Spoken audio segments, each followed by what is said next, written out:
Okay, so this is going to be a short lesson this week, but it's packed full of information, and this is super practical stuff that you can start applying to your playing right away. And we're going to be talking about blues harmonies that hide inside of chord shapes. These are basic chord shapes that you already know and ones that you've been using forever.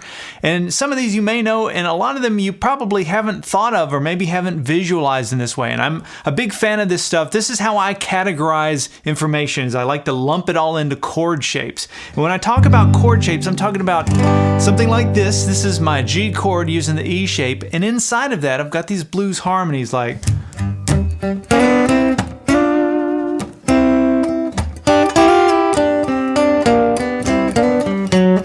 all these little ideas, harmonies. And to me, this container, this E-shaped container, has all of these licks. And I just want to impart some of this and share this with you. And we're going to be working towards a little composition. It's short and sweet. It has its own jam track. This is what it sounds like.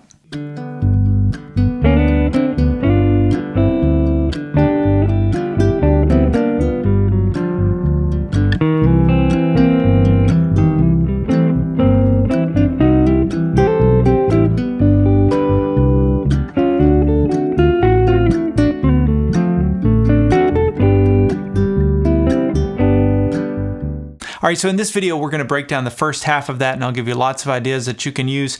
If you'd like to join us for the part 2 video, download the tablature and also the MP3 jam track so that you can have all the pieces and use those to practice everything we're going to talk through. You can get those by going to activemelody.com and doing a search for ML118. All right, so we're going to be learning how to play this in the key of G. It's just a 1-4-5 chord progression. Our chords are G, C, and D. But there's no open strings in this, which means you can take all the information you're about to learn and transpose this and play this in any key. And that's what I love about connecting things back to chord shapes. It allows you to do that. And so anyway, our first container that we're going to be looking at is this G chord using the E shape. I'm barring here on the 3rd fret with my index finger, and then these 3 fingers are making up the E shape. Now I know some of you can't make bar chords. I get that all the time in comments and emails. That's okay, you don't have to make that. In fact, if we just look at strings 2 and 3 out of this chord in this position, it sounds like that. I can just play this, right? That's all I'm doing, is I'm playing strings 2 and 3 out of that bar chord. I can slide into that as well. Now that doesn't seem like much yet, but you've already got an idea for how to start a blues solo. I use this all the time. There's a million ways you can start a solo, but sometimes I like to just I like to think of that E chord shape and slide into that little harmony. It gives you kind of a thought out and intentional sound when you do that. So that's the first idea, sliding into that first chord. Now the next thing we're going to do is we're going to play up here, and I'm barring with my ring finger on the 5th fret, strings 2 and 3. And by the way, these first few little notes we're going to play, first little lick, is all played on strings 2 and 3. So there's the first part, and I'm going to label these. I'm going to call this happy, because it sounds kind of happy. And then I'm going to call this the 4 chord. And this is something I talk about quite a bit, is when you're hanging out on a chord for an extended period of time, you can play that chord, in this case we're playing a G chord, and its 4 chord. So I could go, and you could do that with any chord in a song. And so it's not the 4 chord of the key of the song, it's the 4 chord of the chord you're hanging out on. So in this case, we're hanging out on a G, so we go to a C chord. Well, if I'm going to a C chord in this neighborhood, in this container, however you want to think of it, there's a C chord right here using the A shape. And if I played strings 2 and 3, that's where that's coming from, right? When I play that little bar. So now you've got this happy sound, then you've got the 4 chord sound, and then we're going to slide up. I'm going to take my middle finger and go to the 6th fret 2nd string and my ring finger to the 7th fret 3rd string and play this. And this gives me more of a bluesy sound. So you got happy, 4 chord, bluesy. The reason this sounds bluesy is because of this note, which is my flat 7. Anytime you're playing your flat 7 like that, you get a bluesy sound. So now on strings 2 and 3, out of my G chord, I can slide into happy. I've got the 4 chord, and I've got the bluesy sound. Now these are just variables that you can work with. You could take that information and go,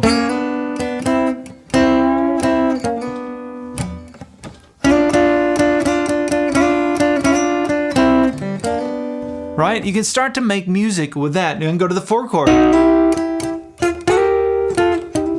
Now I just went to the C chord, but using the E shape. And so all these ideas that we did over the G would work up here. You could do the 5 chord using the E shape.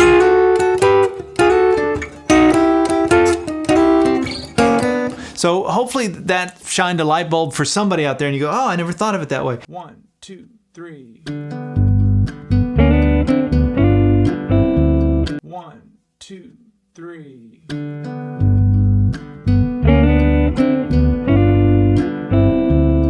All right, so let's get back to our G chord using this E shape here. Now here's the next idea. I use this one all the time. It's a real bluesy little lick. I love it. It's simple to play. I think that's why I like it so much. So back to this E container. It's the G chord using the E container. If I look at strings 1 and 2, sounds like that, right?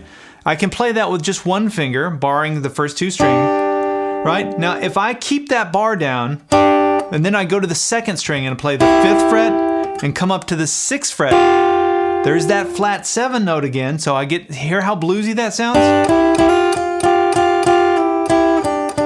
That gives me a whole bunch of ideas just with that. I can even do a half bend, you know, while I'm holding down that 3rd fret 1st string. There's a lot of things I can do with this. All right, so now let's connect that idea on strings 1 and 2. I'm just gonna walk it up and down on that 2nd string to the 4 chord and then the happy chord. I'm just hammering on into that 4 chord. Instead of sliding in, I'm hammering on with my middle finger. That's a different sound. So we have, and then there's one other little idea that we're gonna look at here in this E shape, and that's this. Just 3 notes. We're gonna start on the 5th fret 4th string, and we're gonna walk it down 5, 4, 3, and that walks down to our flat 7 here. So inside of this E shape, we have a flat 7 here, 6th fret 2nd string, and then we have one here, 3rd fret 4th string. And I love this one because you can walk to it chromatically. This is my minor pentatonic scale, pattern 1. I can walk down to that note, land on that note, and it sounds perfect over that G chord because it'll color it like a G7. All right, so now let's take all of these ideas that we're playing here in this E shape and play them over the jam track. This will be played over the G chord, and this is what it'll sound like. 1, 2, 3.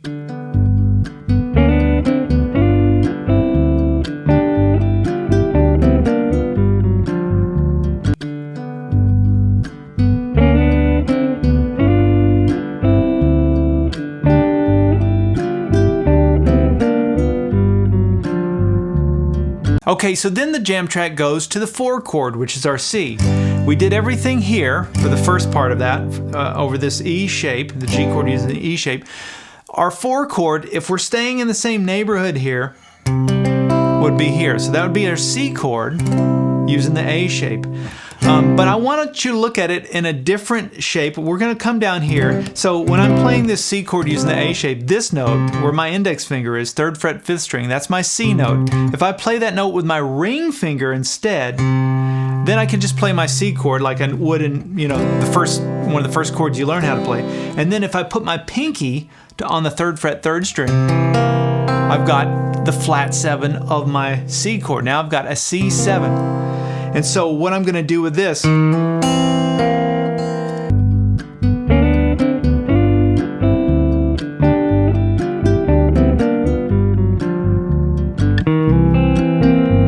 is play this lick.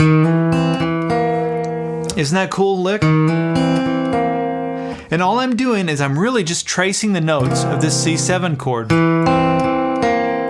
The only difference between just playing them straight out like that, like an arpeggio, is I start on that 1st fret 4th string and I do a hammer on to the 2nd fret 4th string, and that's the 3rd interval of my C chord. So I play that, and then I come up here and hit the 1st fret 2nd string, back to that 2nd fret 4th string, and then watch this. There's the flat 7, and I play that with my pinky. So that's the 3rd fret 3rd string. So if we were playing something up here in the key of C, and I played,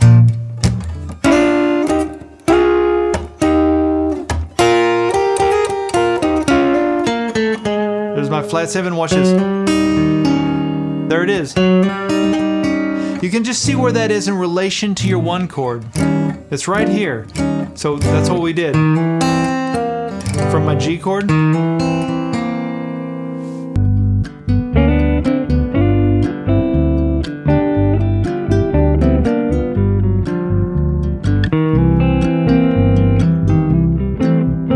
And then I came up here and played. This is another C7. You've got to know this one as well. So we looked at this, right? And then I came up here. So here's my C chord using the C shape. Next to that, I have my C chord using the A shape, C, A. Then the next is the G shape, which is up here. So the G shape shares this triad. And then you can come up here and hit this C note here with your pinky, or you can. I split it into 2 parts. So that's the top part of that G shape. The bottom part looks like this. But the one that I use the most out of this shape looks like this. And I'm sure you've played this voicing in something else. It's just a C chord with an E in the bass, C over E. But what it allows you to do is play. So I can keep that bar there on the 5th fret, bar in the first 4 strings. I start off with this, slide from the 6th fret to the 7th fret on the 5th string. Then put that bar down and hit strings 4 and 3. My ring finger goes to the 7th fret, 4th string, then slides up to the 8th fret. Now if that's too big of a stretch, you can use your pinky. But that's what the note you're wanting to hit is that flat 7. So we hit one here, right? Now you're doing one up here. And the reason I came into this position is what we'll cover in the second part, where we go. So I go into this other whole thing, but I'm going to save that for part 2. But you've learned so much just with this information. Let me just improvise a little bit of this in the key of G, using what we've learned here with these blues harmonies. And I'll play over 1, 4, 5 using this information. So check this out.